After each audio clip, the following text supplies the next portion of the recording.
Bienvenidos a Temas del Día y acompáñennos a revisar cuáles son esas noticias más resaltantes de la jornada. Vamos a empezar con el tema de la presidenta de Brasil, Dilma Rousseff. ¿Qué está pasando en Brasil? Pues que ha sido suspendida por 180 días, pues la Cámara de Senadores decidió iniciar este impeachment, este juicio político en contra de Dilma Rousseff. Vamos a conversar sobre qué significa esta acusación o este juicio político en general para nuestra región, qué significa este impeachment en una democracia. Más adelante vamos a analizarlo.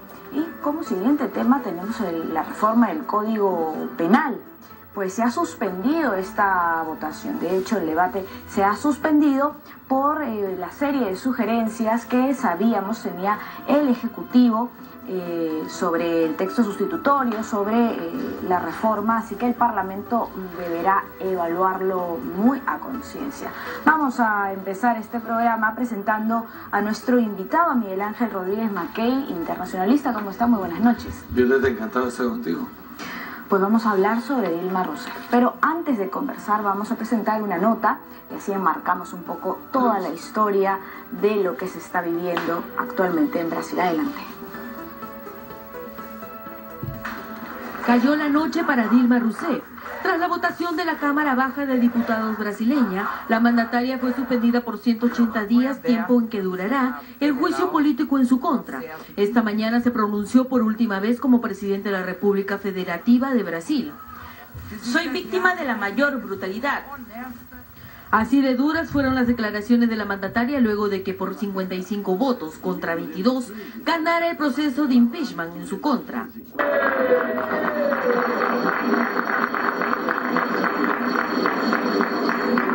Não 22. O parecer foi aprovado. La maratónica sesión demoró casi un día en culminar con un resultado que se veía venir desde hace semanas. La presidenta de Brasil sería enjuiciada por crimen de responsabilidad por encubrir presupuestos y engrosar arcas con préstamos de bancos estatales durante su campaña a la reelección de 2014. Horas después de conocerse su futuro para el próximo medio año, Rousseff se dirigió al pueblo desde el Palacio de Planalto, reiterando su mensaje de inocencia escuchado en los últimos meses.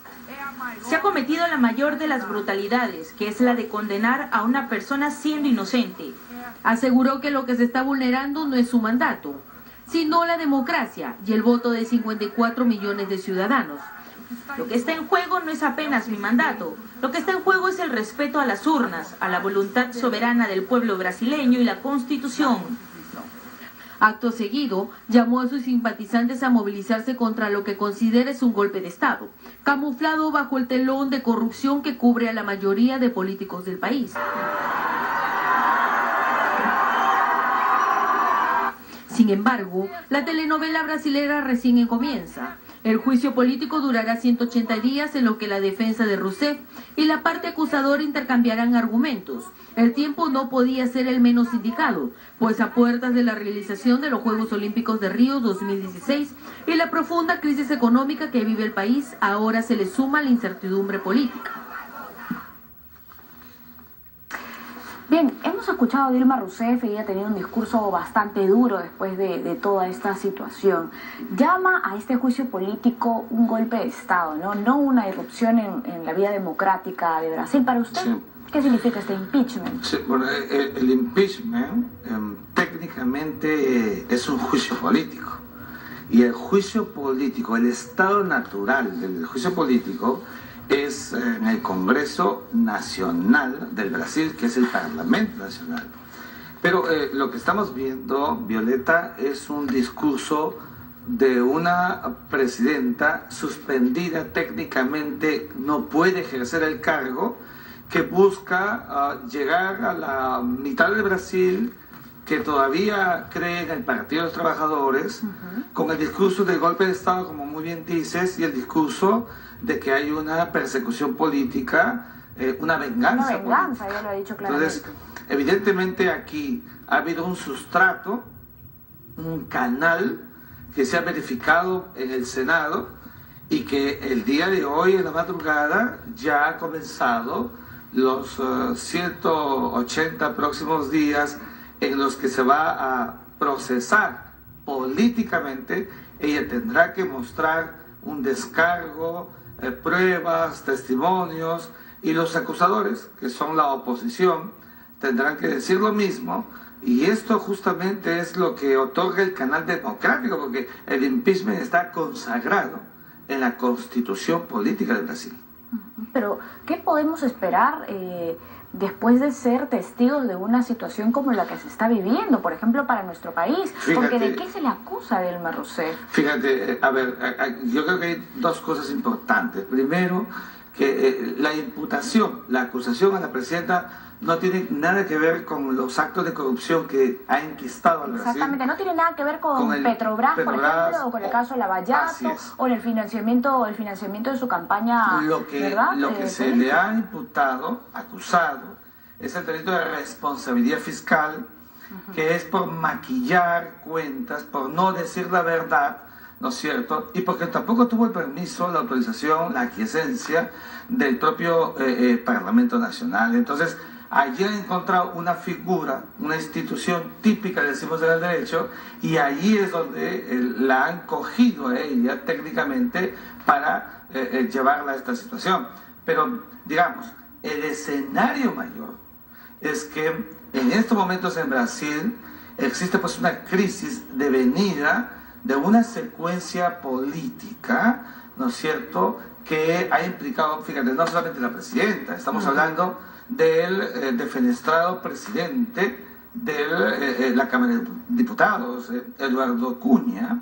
Estamos hablando ahora... Quien aceptó además esta acusación, así es, ¿verdad? Estamos hablando ahora también, fíjate, del vicepresidente, Michel Temer, que asume interinamente la presidencia y que también está cuestionado.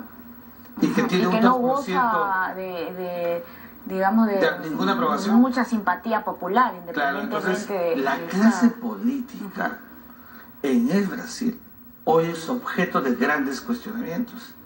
Y esto sí genera pues una suerte de crisis, de desvalor, cuyas implicancias, calcula Violeta, para el gigante sudamericano, para la séptima economía del planeta, la segunda potencia del continente, con 180 días tener un presidente interino genera desestabilizaciones e impacta de manera directa o indirecta. Ya mismo, por ejemplo, es el caso del Mercosur, que es la hiper más importante economía regional que tenemos en Sudamérica. Y ahí está Argentina, que tiene una relación, ¿no es cierto?, bastante, pero bastante entrelazada. ¿Verdad? Uruguay también. Uruguay, y el caso peruano, por ejemplo. Nosotros somos un país importante, tenemos una alianza estratégica con más de 12 años, ¿no es cierto? El tema de la biodiversidad, la mirada hacia la cuenca del Pacífico, todas estas cuestiones que son importantes, que están en la política exterior peruana, se están deteniendo, Violeta, para atender la crisis política que en estos momentos vive el Brasil, cuando la agenda debería, por ejemplo, ser para ellos los BRICS, que son la comunidad de estos países que son la base aleatoria de lo que viene haciendo Estados Unidos y la Unión Europea, donde está la China, donde está Sudáfrica, donde está Rusia, pero todo este marco de acciones están el día de hoy subordinados para superar el estrago político que le ha pasado a la presidenta y que le está pasando a todo el Brasil. Claro, leí una columna de opinión en El País y llamaban a Brasil como el espejismo, ¿no? Sí, yo creo que, y la he leído yo también, en verdad le está pasando eso a Brasil. O sea, hay una suerte de entelequia, de quimera, ¿no es cierto?, donde los propios actores visibles han colisionado con sus propios actos, donde el Brasil está ahora dividido. Mira la secuencia de actos. Hoy ha habido juramentación del presidente interino a sus nuevos ministros, a su nuevo gabinete. No hay mujeres, por cierto. No hay mujeres, sí. Y pues, digamos, estas manifestaciones que pueden provocar en los siguientes días movilizaciones, polarizaciones. Si no, mira el discurso de Dilma Rousseff en la mañana.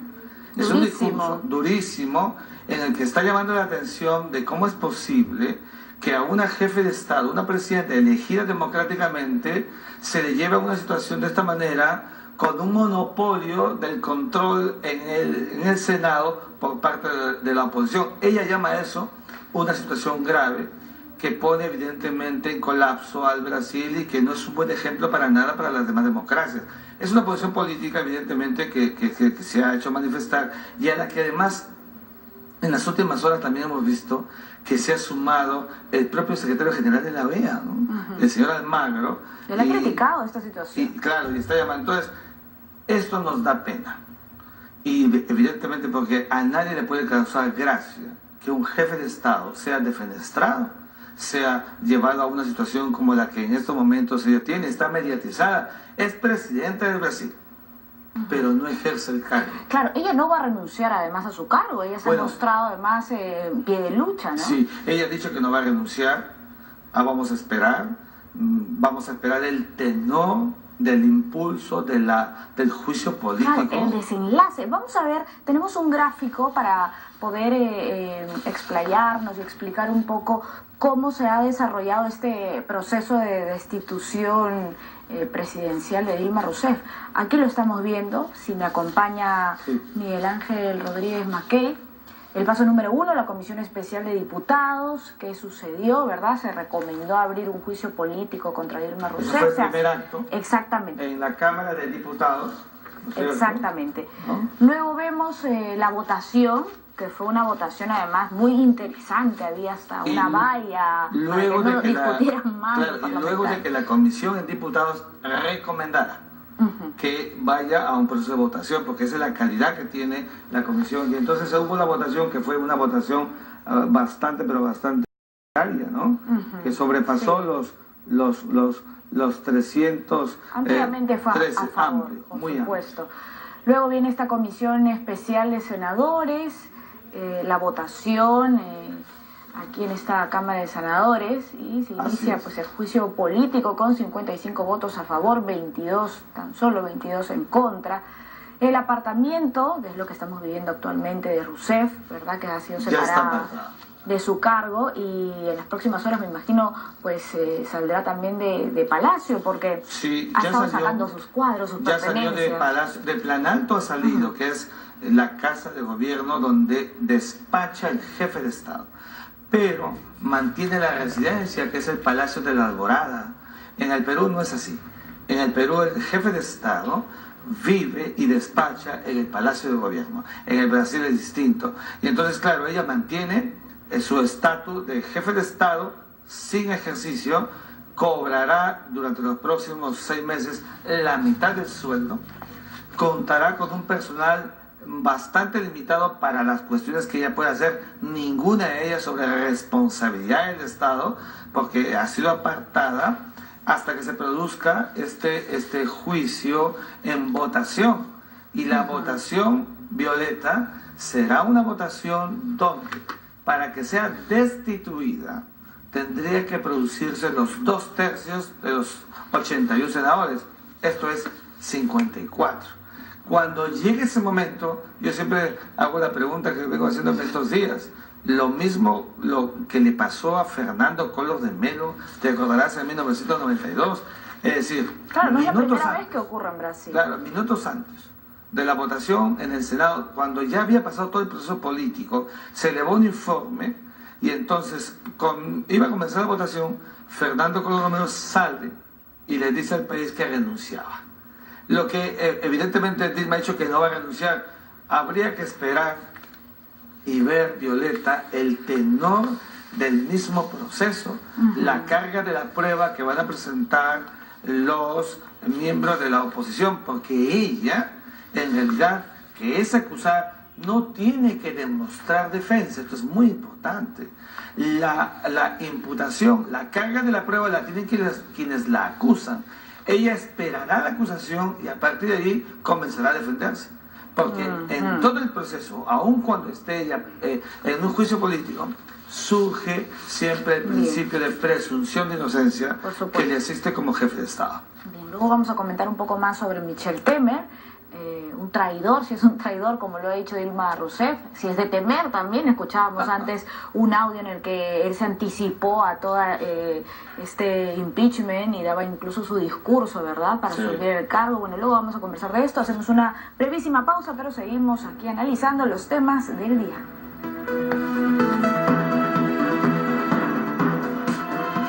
Estamos de regreso con los temas del día y nos acompaña el internacionalista Miguel Ángel Rodríguez Mackey. Estamos analizando qué es lo que sucede en el vecino país de Brasil y cómo afecta a la democracia, ¿verdad? Este juicio político. ¿Es saludable estar atendiendo un juicio político, esta destitución de Dilma Rousseff? Pero por supuesto que no. Lo que hay que afirmar y afianzar, Violeta, es la institución tutelar del jefe de Estado. Un jefe de Estado no solamente representa a la nación, que podemos hacerlo tú, yo, cualquiera de los que estamos en este canal, sino que lo que hace el jefe de Estado es personificar al Estado. Y personificar al Estado significa que el Estado se hace persona humana. El presidente come, habla, canta, baila, se relaciona, y las cosas que dice comprometen. Y por eso hay que cuidar la institución presidencial, y de manera que lo que está pasándole al Brasil preocupa, y nadie quiere que sea un antecedente de nada en la región. Claro, Michel Temer ahora asume este cargo, pero sin haber recibido pues el voto de los más de 50 millones de votantes que tuvo Dilma Rousseff, por ejemplo. Él ha dado un discurso, ha hablado de abrir paso a las asociaciones privado-estatales, ¿verdad? Sí. Asociaciones privado-públicas, esto para impulsar la economía de su país. Bueno, ya tiene a su gabinete de ministros, pero él tampoco escapa a estar involucrado también en casos de corrupción. Sí, y además, fíjate, es un presidente endeble, bastante debilitado en su calidad de interino, y porque tiene 2%. Un jefe de Estado con 2% de aprobación, cualquier cosa puede sucederle. Por ejemplo, ya mismo, mientras tú y yo estamos conversando, he recibido la información de que pretenderían al presidente también iniciarle un proceso de impeachment. ¿Qué significa esto? Que si durante el lapso de estos próximos meses, sin llegar a diciembre, prosperara el mismo itinerario que le hemos visto a la presidenta, es decir, Cámara de Diputados, Senado y juicio, lo que va a pasar es que este señor va a terminar defenestrado y entonces va a tener que convocarse elecciones en el Brasil. Y si acaso esto se realiza después del mes de diciembre, enero, febrero, marzo, lo que va a pasar es que se tenga que elegir a un presidente entre los miembros del Congreso Nacional brasileño. Entonces mira el tamaño de la crisis que en estos momentos tiene que afrontar el país.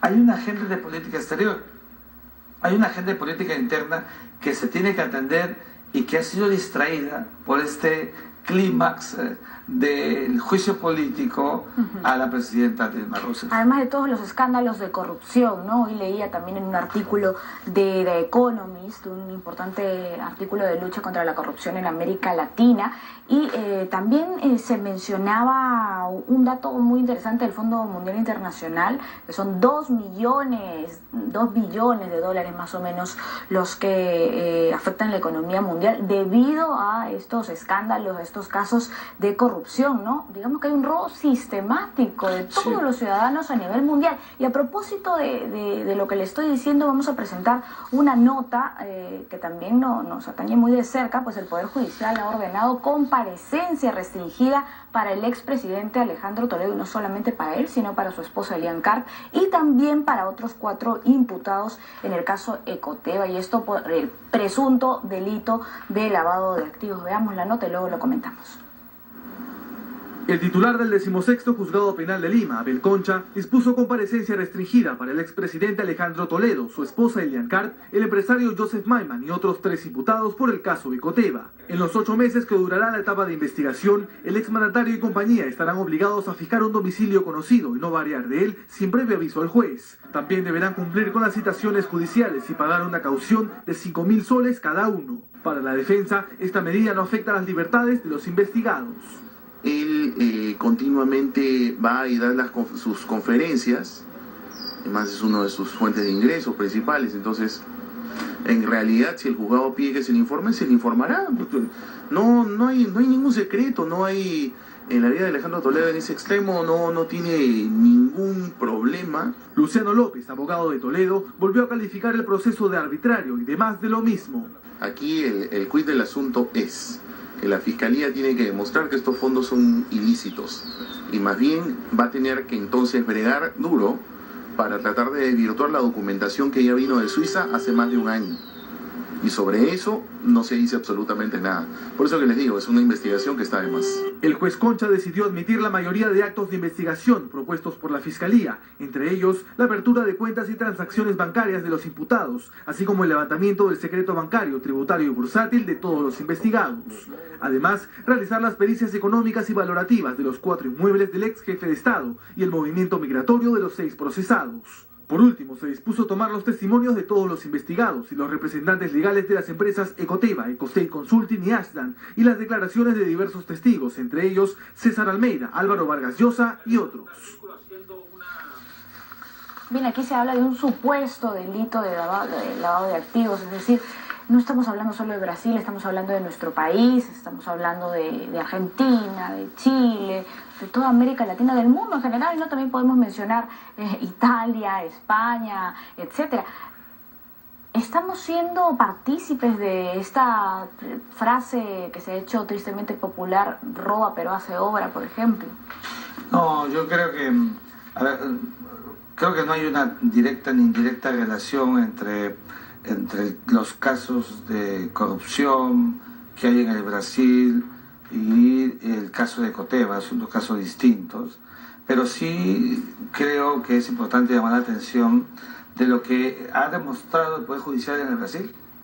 Mira, en las últimas horas la presidenta Dilma Rousseff presentó un recurso para suspender el proceso de votación que acaba de terminar esta madrugada, y el Poder Judicial, que es el Supremo Tribunal Federal, ha desestimado ese recurso y ha demostrado ser absolutamente imparcial en una causa donde estamos viendo en un Brasil donde prácticamente todos los que detentan poder están encausados y el Poder Judicial mantiene pues una calidad impoluta, incólume, y eso es importante trasladado, por ejemplo, el caso peruano, donde las instituciones, el Poder Judicial mantenga pues una posición objetiva, clara, para que los procesos no caigan en la subjetividad y así sea una garantía para quienes han sido jefes de Estados o para quienes lo son.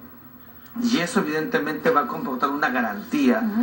Hay que respetar mucho la institución del jefe de Estado o del que lo ha sido del pasado. Claro, no se trata tampoco de una persecución, ¿verdad? Persecución política, porque también podríamos estar cayendo en esto.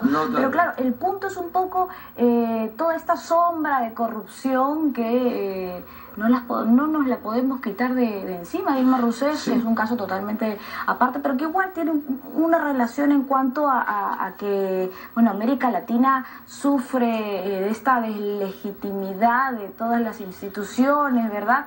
Sí.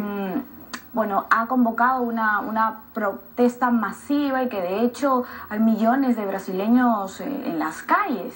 Jóvenes en las calles. Fíjate, en el Brasil en estos momentos hay una situación absolutamente polarizada. Y lo que pueda venir en las próximas semanas puede ser todavía más polarizado. Recuerda que el Partido de los Trabajadores, cuando llega al poder con Lula, lleno de vitores, inició todo un proceso muy inclusivo que redujo la pobreza en prácticamente la mitad, con aquella famosa política del hambre cero, el asistencialismo. O sea, hay una cantidad importante de gentes que creen el discurso del Partido de los Trabajadores y el mismo Lula. Y la señora, han estado tantos años en el poder. Así es, y la señora Dilma Rousseff ya se alistan con un discurso político donde el próximo candidato seguramente va a querer ser el propio Lula da Silva. Entonces, evidentemente no va a ser fácil para el Brasil superar esta situación. Es transversal la corrupción, tú lo has dicho, en América Latina. Yo te doy un dato. las Naciones Unidas ya ha calificado a la corrupción como un fenómeno, como una amenaza global. Es decir, está en todas partes. Uno podría decir, es que siempre ha habido. No se trata de eso. Hay que buscar la forma de acabarla, de aplacarla con mecanismos dentro del derecho que justifiquen acciones coactivas y coercitivas si ameritan, pero con la regla del derecho. Y creo que lo que acaba de pasar en Brasil es una lección donde sí funciona un sistema judicial con imparcialidad, sin subjetivismo, que le ha llevado a la presidenta a esta situación. Este trago amargo, ¿verdad? Muchísimas gracias, nos despedimos, vamos a hacer una brevísima pausa. Gracias a Miguel Ángel Rodríguez Mackey, internacionalista, y hacemos pausa y regresamos para hablar de la reforma, esta polémica reforma del Código Penal. Ya volvemos.